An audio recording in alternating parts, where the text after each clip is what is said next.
يعطي كورته ومحاولة المرور وعليه يعدي التسويق. جول جول جول في سوسة شعلت نار وجمهور كوراك يلعب للإطوال. كل الإبداع معك في البداية علي البريقي وفي النهاية مروان تاج والنجم الرياضي الساحلي سلطان زمانه يحكم بأحكامه يحكم بأحكامه.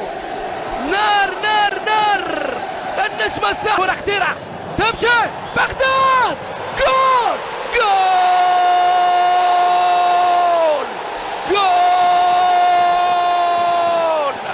جول.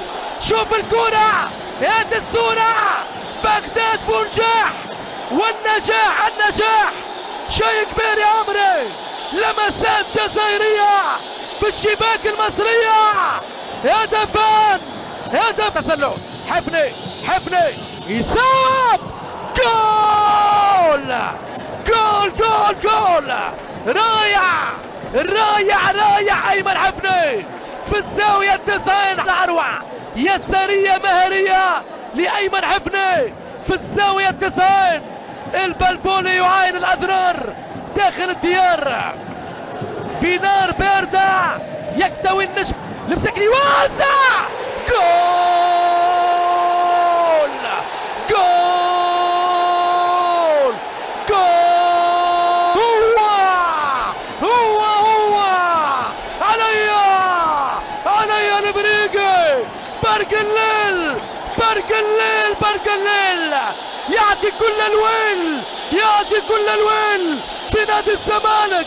كورة بالمليمتر يا حبيبي بالمليمتر من ياب مساكنة وعليا برق الليل برق الليل يطير ويحط الكورة بالراس كأبز الخناس وثلاثة بواحد. هنا بنتابع ركنية جديدة هي الخامسة في اللقاء. مهدي سعادة خطرة جدا لكن كوفي يطلع وادي امامنا هي ترتد الكرة وتسديدة قوية. يا خبر ابيض يا خبر ابيض على الهدف يا على الهدف الرابع.